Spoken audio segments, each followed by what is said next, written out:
After watching a few videos done recently by Akidiris relating to watching the worst anime of all time and reading the worst manga of all time, I have decided to watch the worst rated movie on Netflix. The process of this was a little difficult. I started out finding a list of movies with 0% on Rotten Tomatoes, but none that I searched were available on Netflix itself.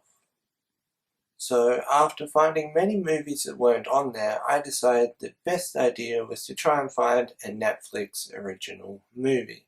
And so with that in mind, I'm choosing to watch, or try to watch at least, the worst Netflix original movie based on critic reviews. It is called The Ridiculous Six. It stars Adam Sandler and a bunch of other people. It holds a 0% rating on Rotten Tomatoes and a 32% audience score. So yeah, I was able to find a 0% rated film that was also a Netflix original. There is one other which I decided not to watch, which also has a 0% rating, and that is The True Memoirs of an International Assassin. The three worst rated originals had Adam Sandler, Kevin James, and David Spade. I'd like to state that I don't generally enjoy Adam Sandler films. It's just not my kind of humour, unfortunately. Or not the films I've seen of his at least. Which honestly isn't many. But who knows how this will go. Let's get into it. I'll be back after I've watched the film, or tried to. No guarantee I'll get through it all. I also won't be showing any direct footage from the film. Sorry. So I made some notes while I was watching it and I want to read them to you. It starts off okay, but the comedy element seems too forced, but it seems as if it would work well as just a flat out drama. I've had this issue with many films before. I feel like it's misgenred, if that's even a word, as it is presented as a comedy, and although it was definitely intended to be, I would have laughed more at the humour if it was presented as a drama, because you go into a comedy with the preconception of looking to laugh, whereas if it were presented as a drama, the humour would catch you off guard and you'd be more prone to laughter. Although I don't think it works as either, honestly. Not enough of a real storyline for a drama, and not enough scenes that cause laughter to be a comedy. It's somewhere painfully in the middle. I started the film wide awake, and within 15 minutes of watching, I wanted to go to sleep. It is getting painful to watch. These 15 minutes could have been done in 5. There's no emphasis on the story. It feels like they're trying to make the movie as long as they could for the sake of it. Red Dead 2 moves faster than this, and the story of that was like over 40 hours, and I thought that was slow.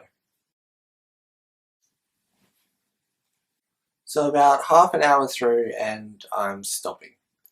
I honestly feel like I'm torturing myself at this point.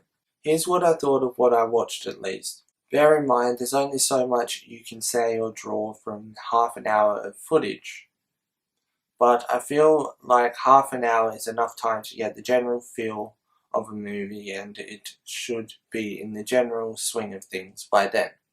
So although I only watched the first half an hour of the film, I feel as if about 25 minutes in gave me a general overview of what the rest of the movie was going to be like and about, and I personally wasn't there for it. It started off kind of promising, although as I said earlier, I felt it would have been better as a drama, but it fell flat for me.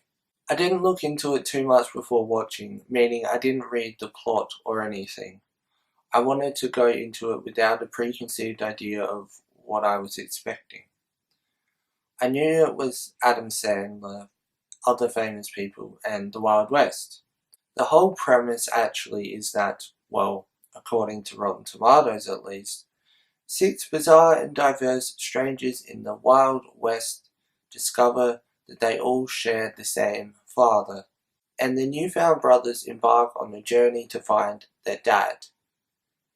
And really, 2 hours for that just sounds like way too long to tell an engaging and interesting story.